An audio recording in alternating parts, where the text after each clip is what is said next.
An hour from kickoff, Bears, Rams. It's cold outside. It's awesome outside. The vibes in Chicago are amazing. We're happy to be here with you.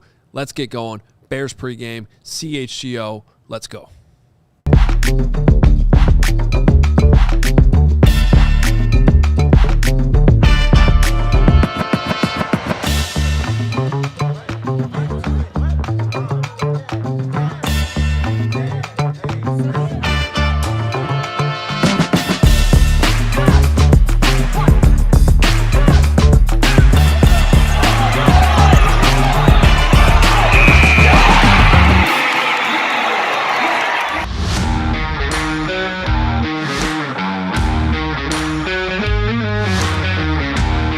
From the Xfinity Loft, this is the divisional round of the playoffs, and this is the CHGO Bears Podcast, proudly presented by our friends at Bet365. Download the app, use the code CHGO365. Get yourself $200 in bonus bets when you deposit $10 and make a bet for $5. And by our friends at Toyota, let's go places like to the NFC Championship game. Adam Hoge, Corey Wood. That's what's on deck, baby. A lot of energy today, baby. Let's go. A lot of energy. Shout out to everybody who came out to the tailgate. Shout out to Braggs, who led the tailgate, was out there at 8 in the morning getting it set up. Shout out to whoever came and set up the tent yesterday that kept at least 75% of the tailgate warm. If you stepped outside today, you felt it. Yeah. So we had a great setup today. The tent we had even more like a real heater in there, so it felt nice and comfortable in there. Like the sidelines. But we had an indoor-outdoor situation going on, and I liked that because I wanted to be outside with the vibes too. And so I was coming in and out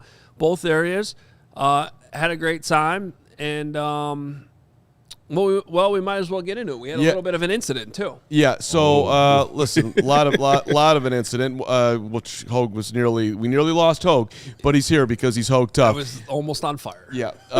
Let's jump right in here. Huge news breaking late in the week with the Bears offensive line as we get into what matters most. That's how we start every single pregame show.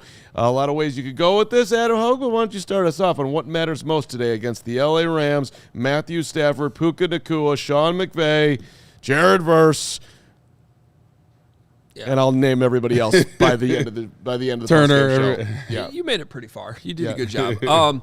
I mean, let's just start with the news of the day. I think what matters most is what's going on the Bears offensive line and a bold decision that Ben Johnson has decided to make this week in conjunction with his assistant coaches as well. You lean heavily on a Dan Rochar, your offensive line coach, for personnel decisions. But, when we hear that Ben Johnson is the one who installs the run game, you're not making a switch like this unless Ben Johnson, it's either his idea or he's fully behind it. So just to confirm what was reported yesterday originally by Brad Biggs and confirmed by us here at CHGO, Adam Johns, myself, Mark Harmon, everybody involved. But the offensive line will indeed be Joe Thuney at left tackle today for the first time all season. It'll be his first start at left tackle since the Super Bowl last year when he was with the Chiefs. He had over 300 snaps at left tackle last year, including all of the playoff games.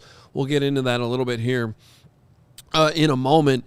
Perhaps the most surprising part of that's surprising, but it's not because he's done it before.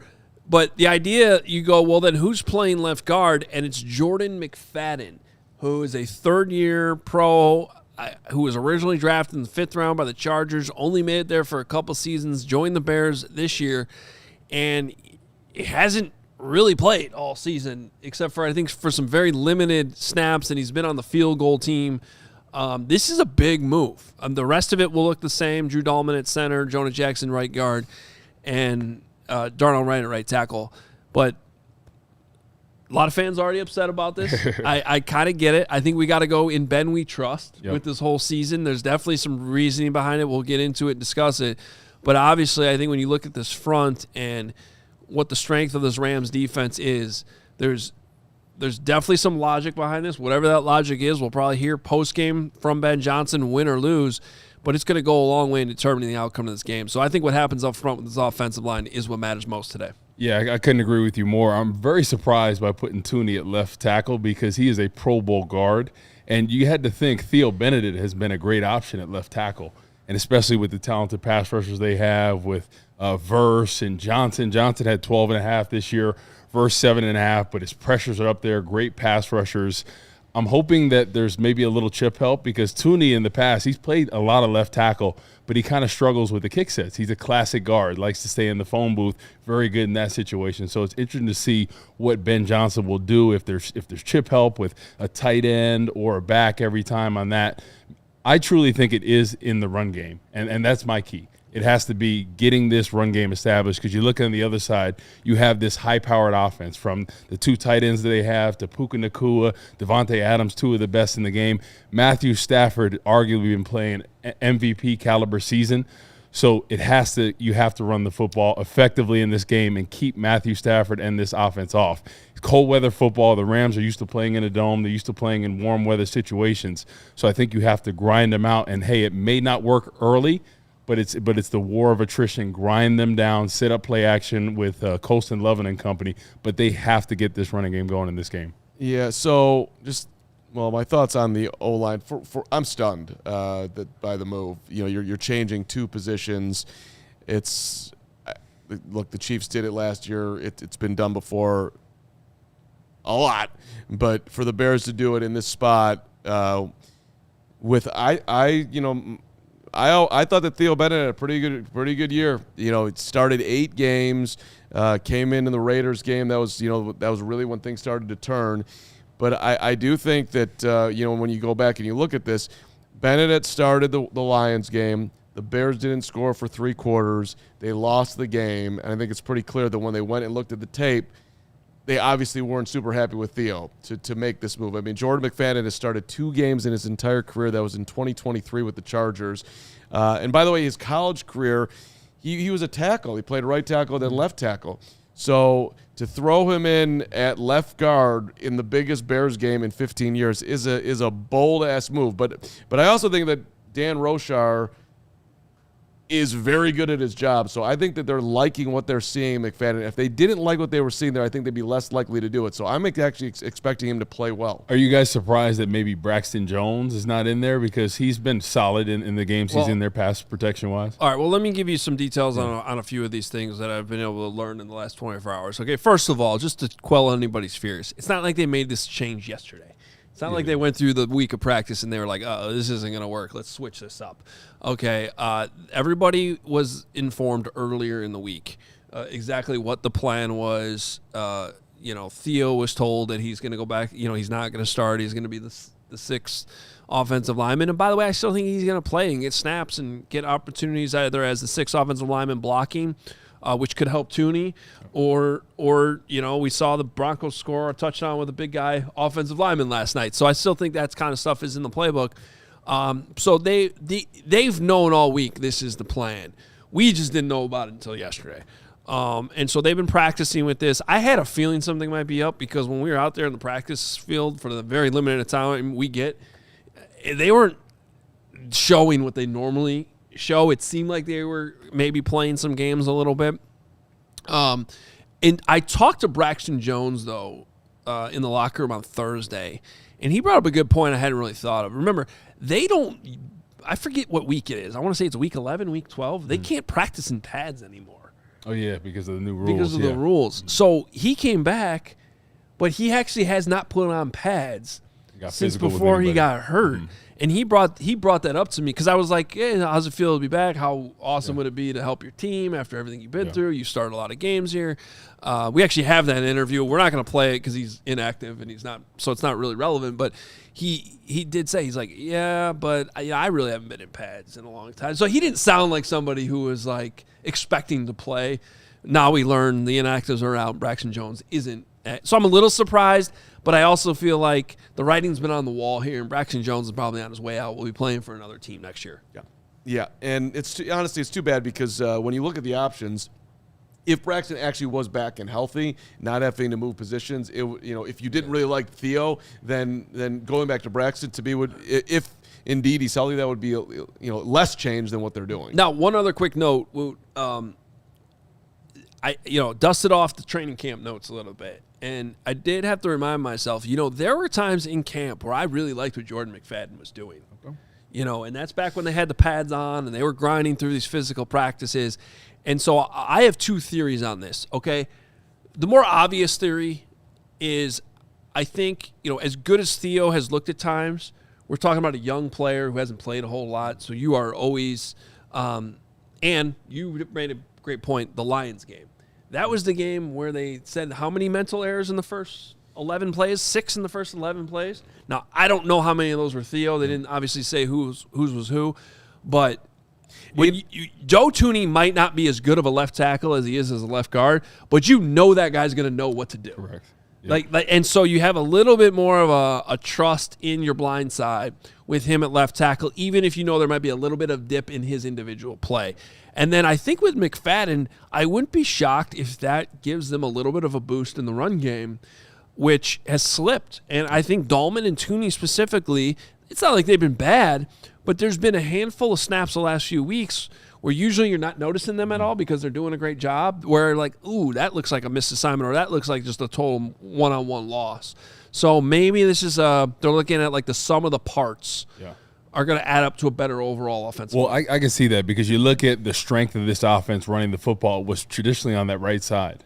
Right, and they've struggled to kind of get things going on the right side. You look at these two guys switching up the positions on the left side, so maybe they're going to try to exploit something that maybe is seen on film from the Rams. And you look at last week, me and Steven were talking about this. The Rams defense hasn't given up many rushing touchdowns. I think Steven said six all year. 6 on the season. Right? So they had 3. They let up 3 last week to the Panthers. I know they were kind of stymied them throughout, but when they got in the red zone, they were 4 of 4 and scored 3 rushing touchdowns. So maybe this is a play for the running game. Hey, in Ben Johnson we trust. He's seeing something that we haven't seen. So I think this is going to be a run-heavy game. It is definitely an IBWT situation here. And Ben, we trust. I'm seeing it in the chat. You just said it. And just one more thing on the Lions game.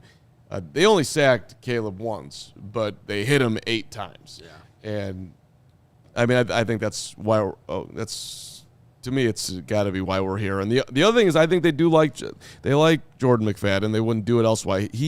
One comment that I saw from Ben that I pulled out, quote, Jordan was up and active, and he would have been a guy, if his number was called, we would have a lot of confidence in as well. This is following the Steelers game.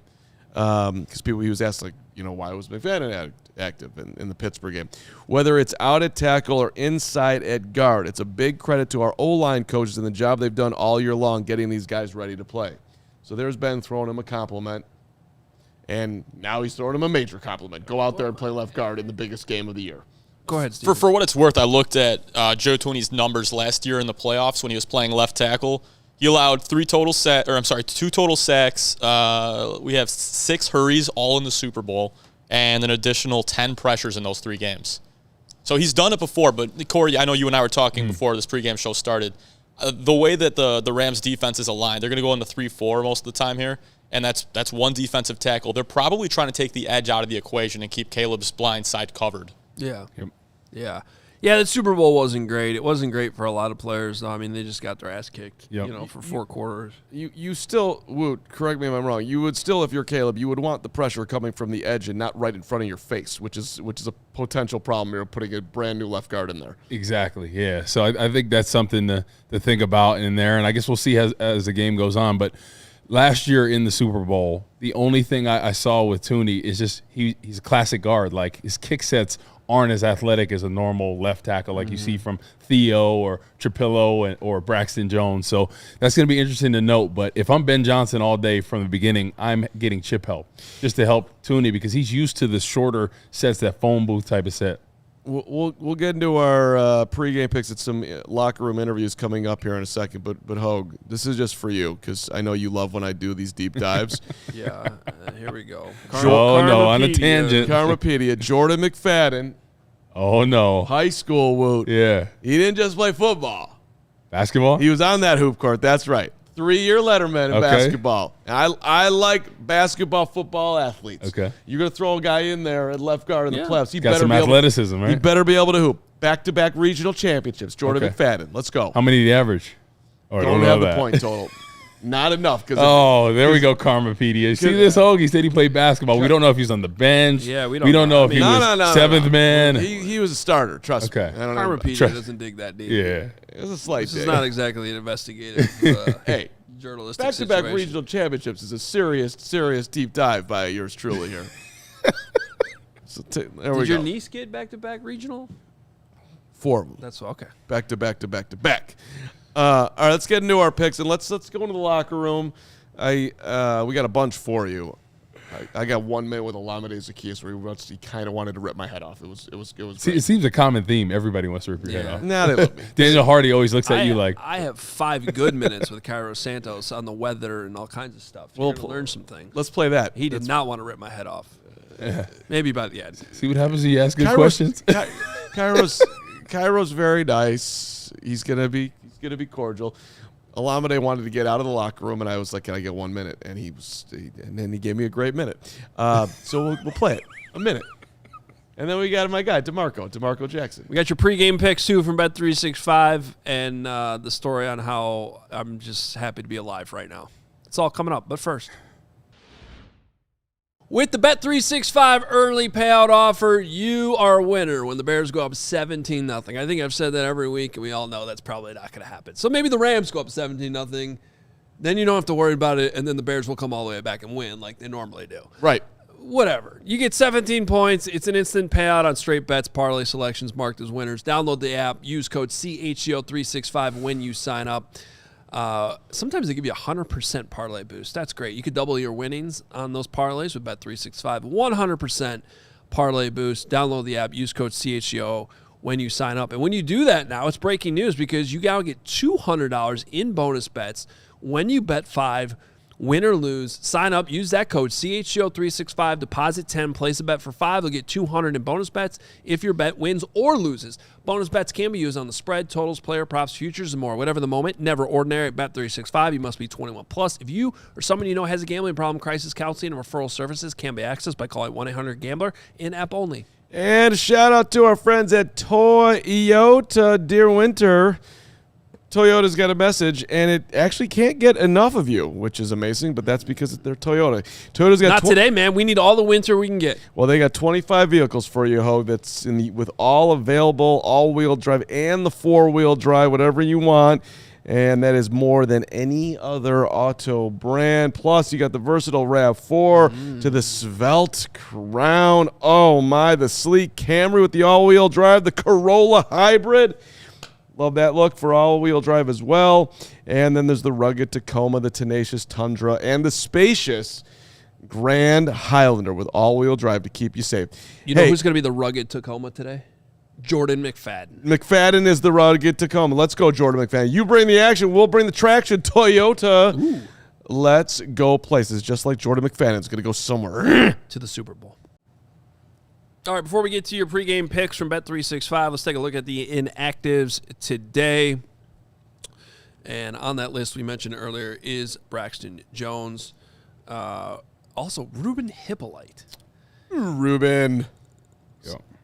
Even after TJ Edwards gets hurt, Ruben Hippolyte still inactive. So that's not a good sign. Amen Agbong-Mamiga situation, next man up. Better special teams. Agbong-Mamiga. And then Jalen Reeves-Maven is active. He was questionable with a back.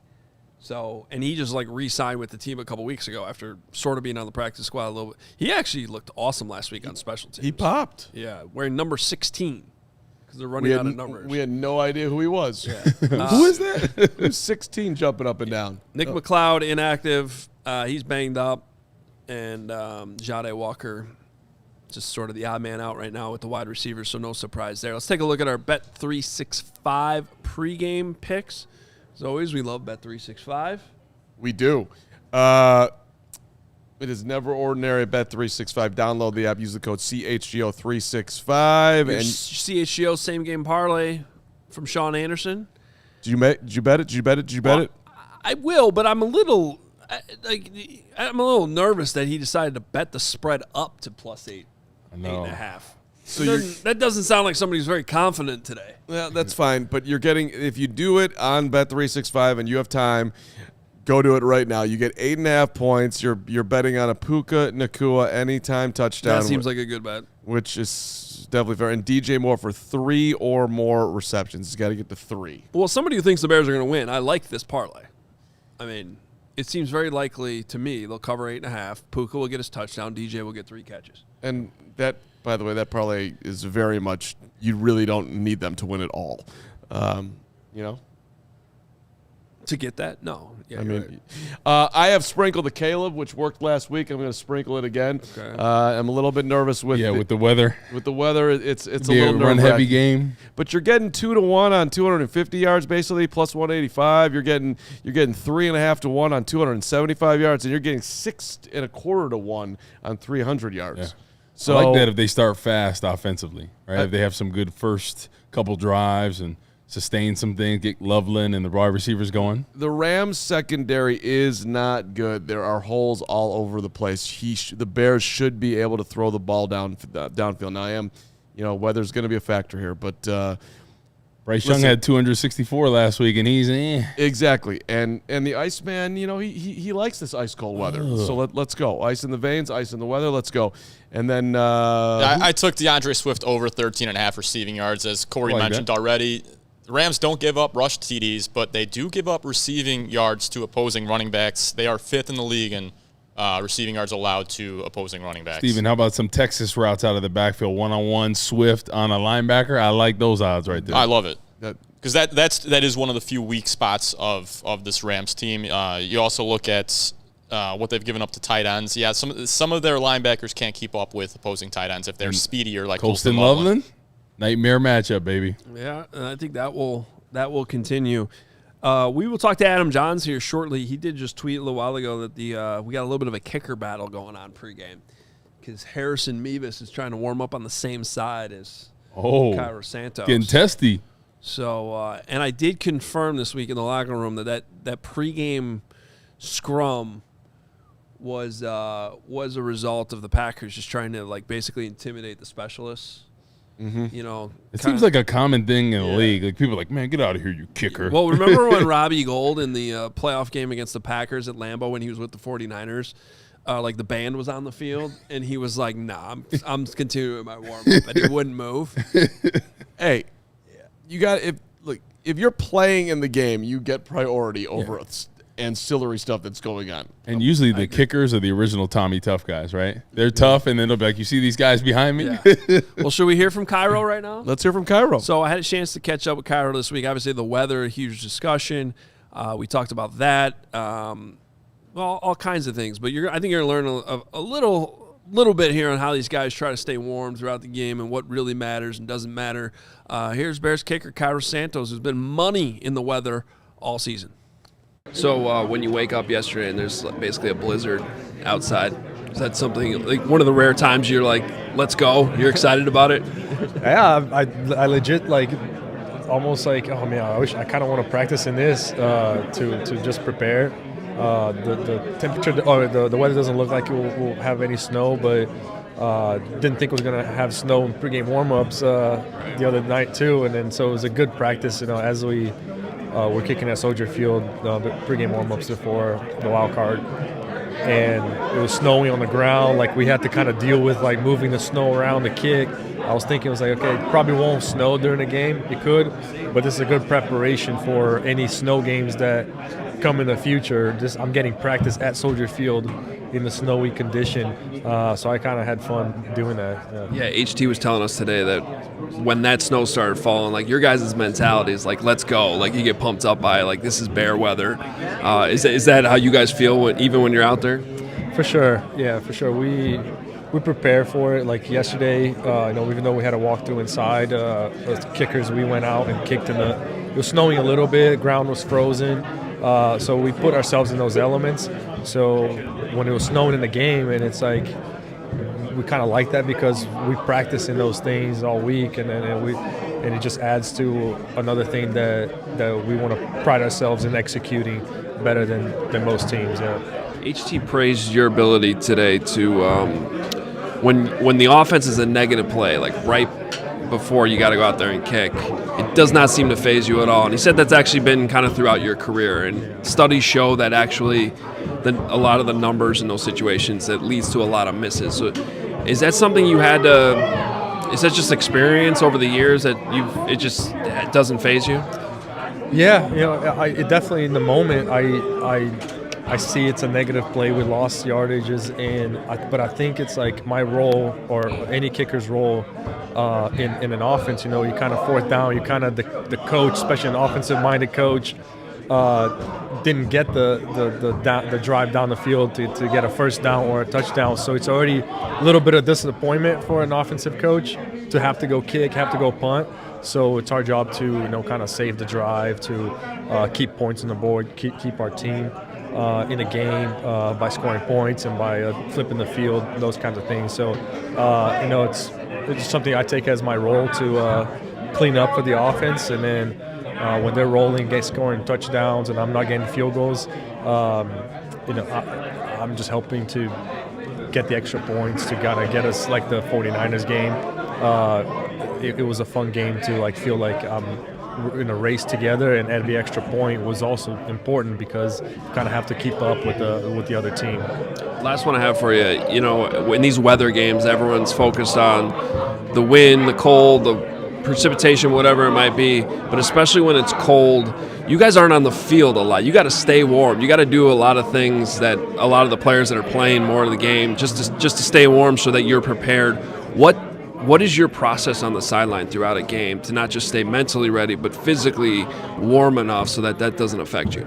Yeah, so game days for us, the specialists, it's actually not the worst part about playing in the cold weather. It's actually the week. The week is the worst. We're out there on practice field a lot longer. Cold games, for a couple seconds, we're out there on the field.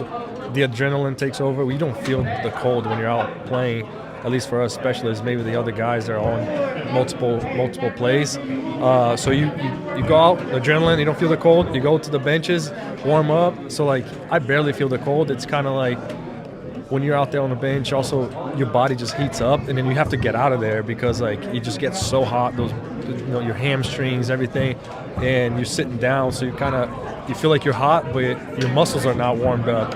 So you kind of have to go out, get cold again, and so you actually warm up your body by doing the mobility and all that stuff that you do, kicking balls into the net. Then you feel like my body's warmed up, but then my temperature's cold again, so I go back to the bench to heat up. So it's a constant kind of process. You go to stay loose and warmed up, and so I never feel like I'm really that cold. I always forget how warm those benches are. They really are. Yeah, and they've evolved too. Now, we've got a green platform right below the benches that heat up your cleats, the bottom of your shoes. The benches are so hot. We got the capes that kind of insulates us. The jets. There's 2 jets now. It's actually pretty enjoyable during the game, and we're not too cold out there. So as rough as it is with these no heaters on the practice fields, it's helping you guys on game day because you're ready. It is, yeah. It was definitely first day in the cold, November. It was really cold here, and I'm just kind of looking around did they forget the heaters? Because we used to always have them. And then I remember there was nothing we asked hey, are we having heaters? It was just kind of I think it's just that's how it's going to be. And so we just got used to it, and now we just kind of don't get fazed by it. You just learn to adapt. Thanks, Cairo. Good luck this week. Thank you very Looking much. forward to it. Thank you. The friendliest Chicago Bear of all time. Cairo could be. He's in the top 5. You're up there too, Wood. But Wood's definitely in the Thank you, man. the friendly Bears Player Hall of Fame. That's funny that we learned that this week, though, that they've been practicing outside with no heaters this season. That Ben Johnson is don't care, learn how to deal with it. And we learned that from Kevin Byard, and Byard admitted the players weren't a huge fan of it to begin with. Now they feel like it's paying off. But when you hear Cairo talk about all those things that they have on the sideline, and I kind of forget too, because Northwestern would have those heaters, and so when we had really cold games, eventually I realized that they were totally fine with me coming inside of the locker room at halftime. So then I just started doing that. But my first or second year, when I didn't know that was okay, I would just sit on those heaters on the sideline for halftime, and these things are pretty warm. They're money. They keep it really warm. So if you can imagine practicing all week without those, you're going to be Like, it's no big deal once you get the heaters on game day. It's easy. On game day was the best. When you come on the sideline from a drive, you feel so toasty, and then you go out there and your adrenaline's going, so you don't feel it at all, honestly.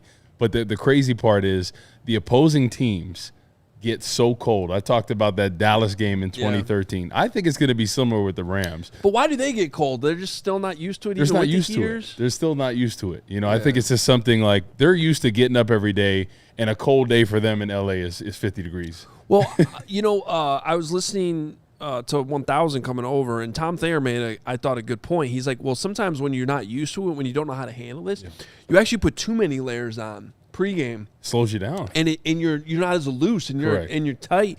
And then you realize you have the heaters, and you didn't even really need all those layers. And so sometimes it can actually kind of backfire on you. Exactly. And especially, you look at the LA, they got some guys that are extremely fast and quick. Devontae Adams, Puka Nacua, Williams, guys like that. Like, the cold weather slows some of these guys down.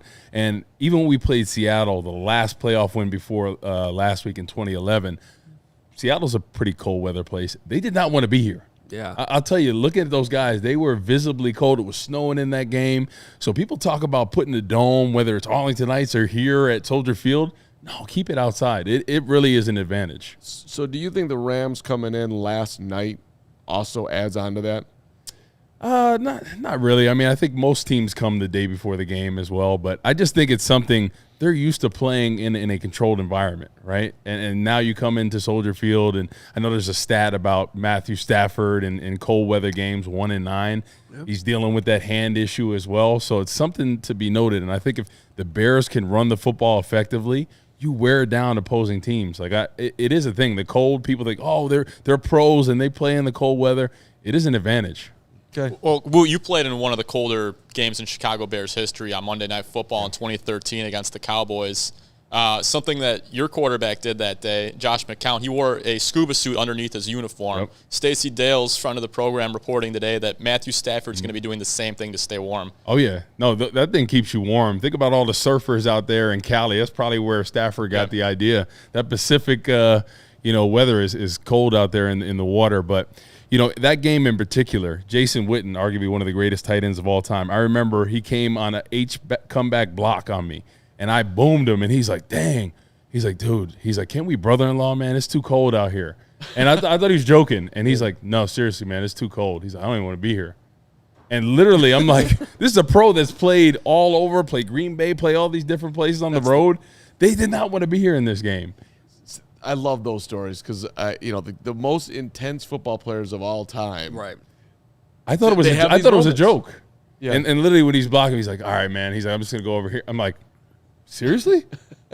And then we played him the year before at home in Dallas, and he was trying to block and all this stuff. But the difference a year makes in the cold weather, they didn't want to be here. Well, and when you've had that level of success, you can kind of exactly.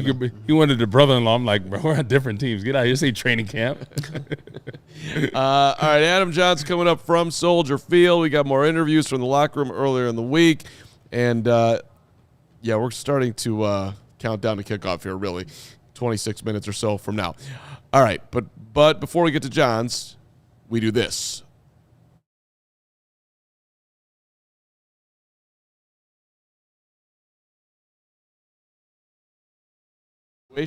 Non-loading ad situation. And John's is not loading either. We're in a re-down. Murky Johns? Yeah. We're in a re-download of the Johnsy. I think we got Ecamm letting us down here a little bit. Should I tell my story? Yeah, Hoge nearly. I apologize to Papa because I think I teased you dying, and that's not great. Well, Papa can see me, so I didn't die. Yeah, but it's kind of a rough moment for Papa because then he doesn't know what happened. Yeah. So why don't you tell everybody what happened? All right. So we got to the tailgate, and I've actually never used the porta potties at the tailgate because it's not like I'm drinking a ton of these things. We got shows to do. So, but my lovely wife is here with us today, and we got there. We're like, all right, we had been in the car for a while, so we get in the line for the porta potties, and met a nice guy who I'm not like Carm, so I'm not as good with names, and I'm forgetting what his name was, but he came straight from Dublin. Huh? He came straight from Dublin. He flew in for this game from Ireland. We're having a nice conversation. But, he's got the accent going on, and there's this loud generator, this super loud generator. And, Steven, do you have that photo ready? We're here in a moment. Because they're trying to power these heated tents and these buses that they have there. So there's this super loud generator, and I'm trying to, lean in to hear him. I'm not really paying attention to this generator, which apparently is, red hot. And so we had this conversation. We get to the front of the line a few minutes later, and my wife goes in the porta potty, and then these guys were like, "Dude, what happened to you?" And I was like, "What are you talking about?" He's like, "You got a giant hole in your back." What? And apparently I had leaned or gotten close enough to this generator that was giving off so much heat, it burned through, Steven's got the photo here, multiple layers of my clothing. Took out my Urlacher jersey that I've had for since I was in high school. It looks like you have a hole in your soul. It's I'm still wearing this sweatshirt, and there's a hole. Look at this. Yeah. Damn. That's a good hole. It's all the way through there, and then I bought this heated vest this week, which came in clutch. This thing was amazing. But yeah. Luckily, you had so many layers on, man. That would have burned your skin. I know it didn't. It never got to my skin, but it was kind of funny because then I got in the porta potty and I'm like, it smells like I'm on fire. I could actually smell. It smelled like just burning, smoldering plastic. You're in rare company right now. The only other Chicago media person that I can think of that had something like this happens was when Ron Santo had his toupee lit on fire at Shea Stadium with the heater up there, and he didn't know that his hair was on fire because it wasn't his hair, and then something was burning, and Hoge was burning. I mean, I could have been legit on fire, and thankfully I wasn't. Luckily, it wasn't a Michael Jackson situation where his Jerry curl got caught on fire back in the day. Remember that? Yeah, I do. Some pyrotechnics, and it got all that. Let that soul go. So our guy from Dublin though came and found me later and was like, "Dude, I've seen 10 other people had this." Because I was trying to, as soon as it happened to me, I was trying to tell the people on the line, I'm like, watch out for that generator, spread the word. And apparently, multiple other people also. So he said some guy's, whole arm, elbow in his jacket was just, burned through. Thank God it was a cold weather game. Is this early in the season? People got burnt. Just for the record, this doesn't normally happen at the tailgate, and it will never happen again. We just had a little bit of a faux pas here, and honestly, it wasn't our generator. It wasn't our generator. Also, the season's over.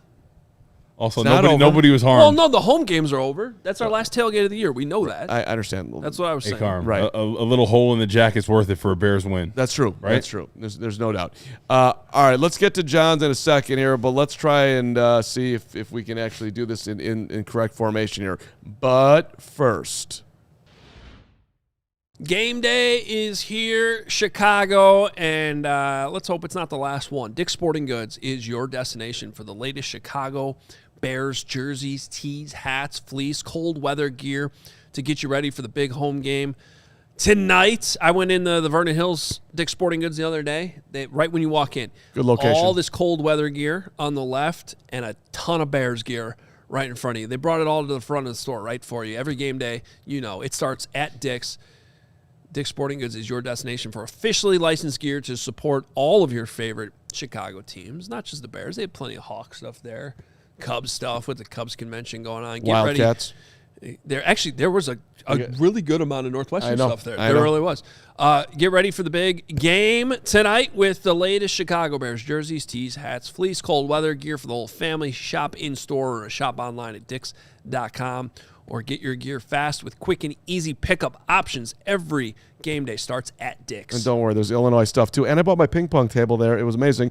Shout out to our friends at Almost Home Tavern, which I think the only thing they don't have at Almost Home is a ping pong table. They've got pool, they've got darts, they've got big buck hunter.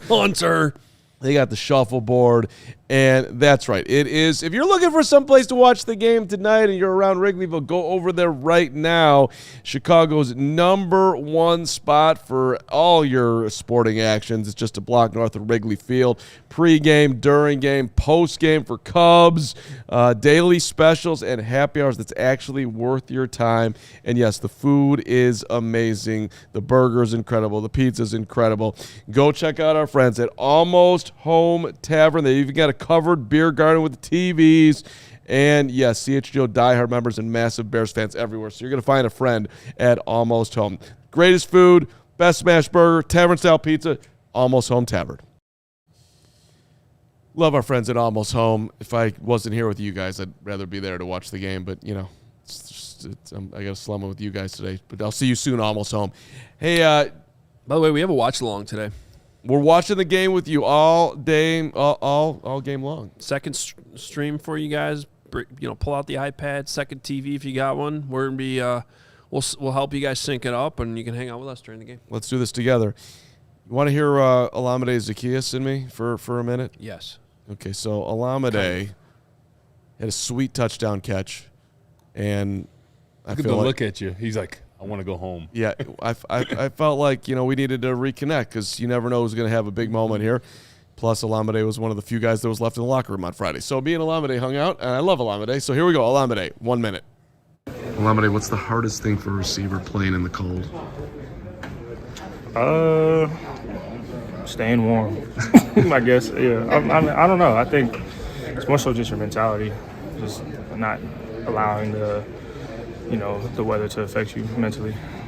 Do you do something for your hands? Yeah, they go in the warmers. Matters, right?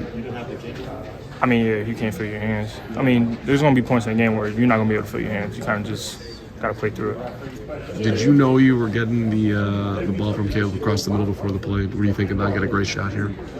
Or was that kind of like it just happened in the moment? Honestly, I don't even want to talk about that because, we got a game in 2 days, Yeah. kind of already past that. But, yeah, we focus on the Rams. So if somebody had told you when you signed with the Bears, like, hey, you guys are going to have a division game at home to play in the NFC Championship game, what would you have said? I believe it. I believed it. Great stuff. That's Carl. great I stuff. thought that was great. It was phenomenal. It was. He's like, I want to go home. Yeah. I got a massage later. I mean, great touchdown catch. You want to nothing. No interest. On to the next game. That is the attitude in the Bears locker room that gives Also, you. and the list of great touchdown catches that guy's had this year. Remember, he had that diving one against the Packers. This one was, I think I could have scored on it. No, but he ran a great route. It was a great route. Ran a great route. But they also just didn't cover him. Well, that's fine. But he got open. The two linebackers are like, dun, dun, dun, dun. Oh, touchdown.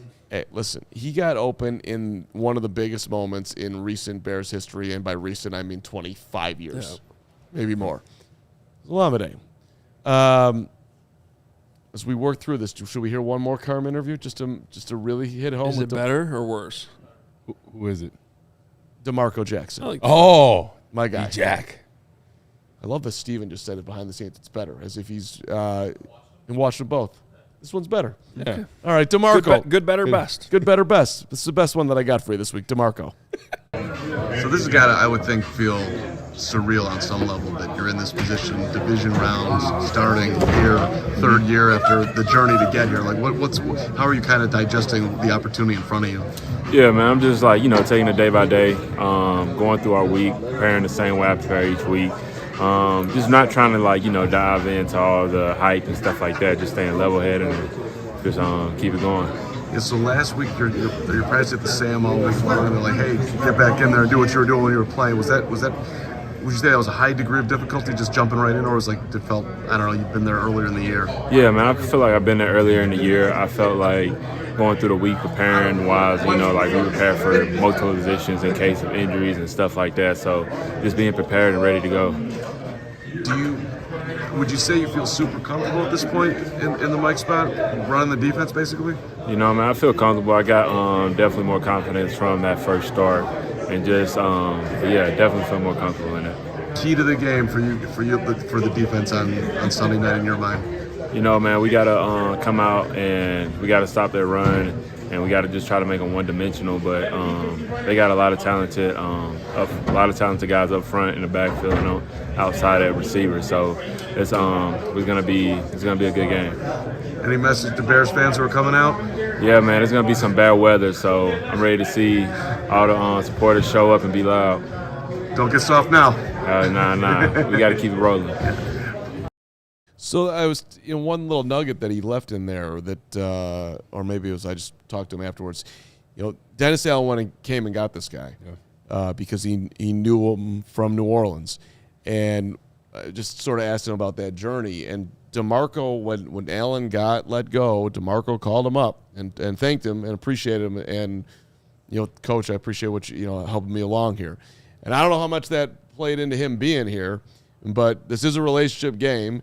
This guy realized that, hey, I appreciate you, and B, you never know where he's going to go. So I don't know, Wood, if you could, if that like resonates with you in the ways that these things tend to work out. Exactly. It's all about relationships, anything in life, and especially in the NFL. And guy like DeMarco Jackson, you love his story.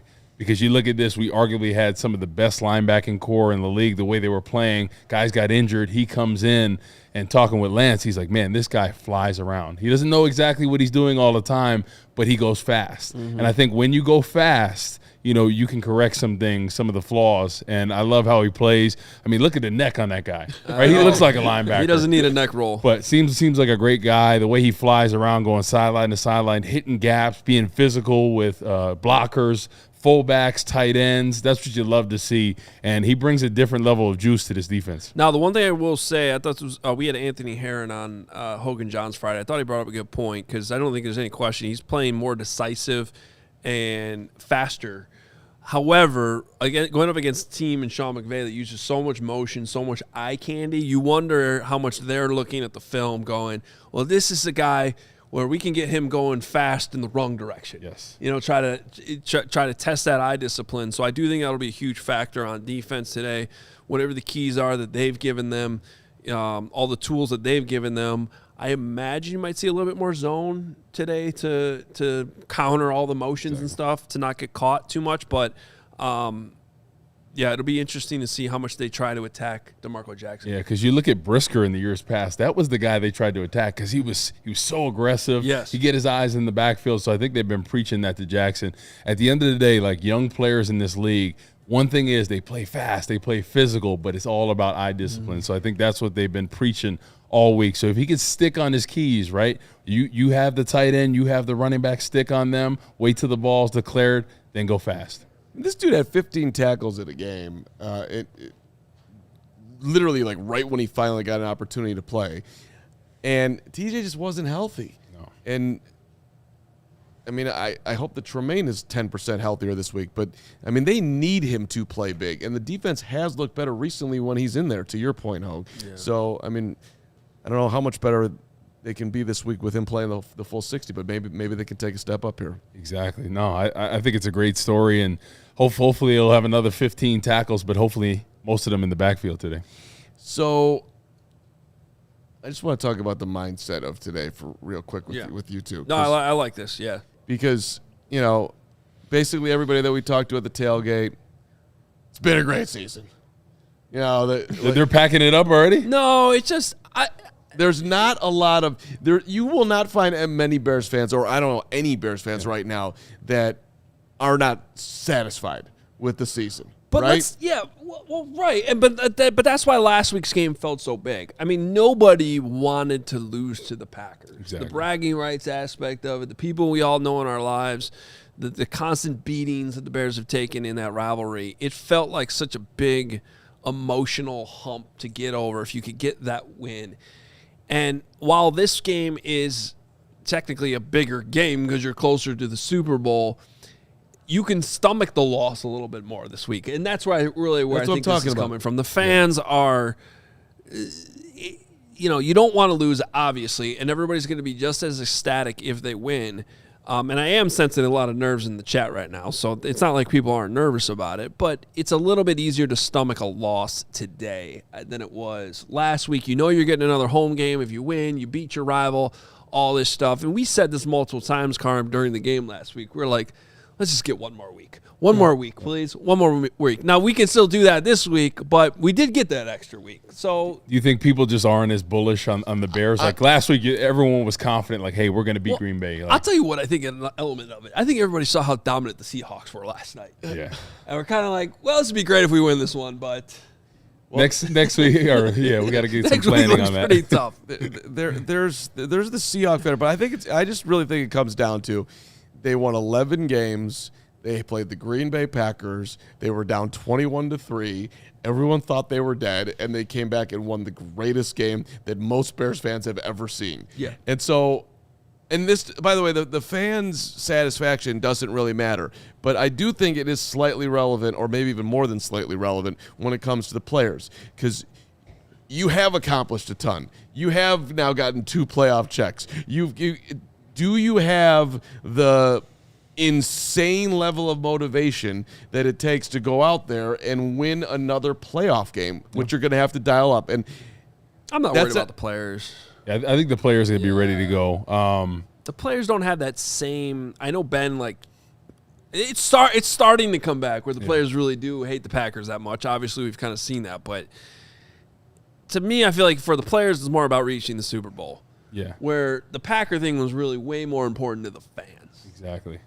Yeah, I think it's a game that if the weather was neutral, if it was like a 40-degree game or a 50-degree game, I'd feel a little bit more nervous. Yeah. But the weather being in our favor, I think that's such an advantage. I think it's an even playing field at that point. Okay, I listen. Don't let the fan. I'm not letting anything. Don't be negative Nancy over there, okay? That is not this. They are not having that same conversation in the Bears locker room right now before kickoff. No, of course not.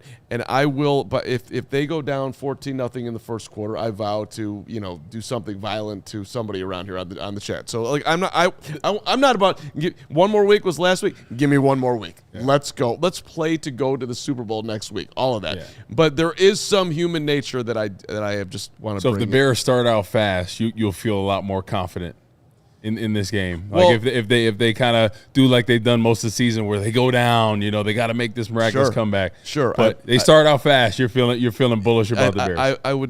It would be a real bummer if the Rams get the football to start the game and they go right down the field and score. I think that's not what we need. What the Bears have showed, it really does not matter what happens for most of the game. I know eventually people are like, hey, the luck is going to run out. And I used to think, hey, they don't have a good enough pass rush. They don't have a good enough this. But at the end of the day, they got 2 really good coaches on both sides of the ball that make great adjustments. So whatever happened in the first half, first quarter, obviously you want them to start fast, but they can turn it around at any point in time. And they've showed that. Yeah, absolutely. So I used to think, hey, they can't do it, but I think they can win the Super Bowl. Hey, I'm not – look, they start out slow. I'm going to still be hanging right in there like we always have. Hey, look. I'm just telling you, it's been an unbelievable season, and I think people are satisfied. And why don't we go? Why don't we have the hot fudge sundae with nuts and the cherry after the steak dinner? Let's go today. Let's go. Let's go deep and maybe a little. Extra nut sundae. Easy there. Wood always hears the. Hey, he's Mr. Paws over there. Yeah, I did. Did I? Oh yeah, you went. Okay. You went there. It's all right. I mean, now I got all the confidence in the world. We're going to get to our picks here in a moment. But, Carm, you were with me last night. I was already doing my homework on a Bears bar in Seattle. You were? For next week. I think we found one. My sister, by the way, who lives in St. Paul, is at our friends at Larry's. We showed the video or the photo of them in St. Paul. There's a bar called Larry's.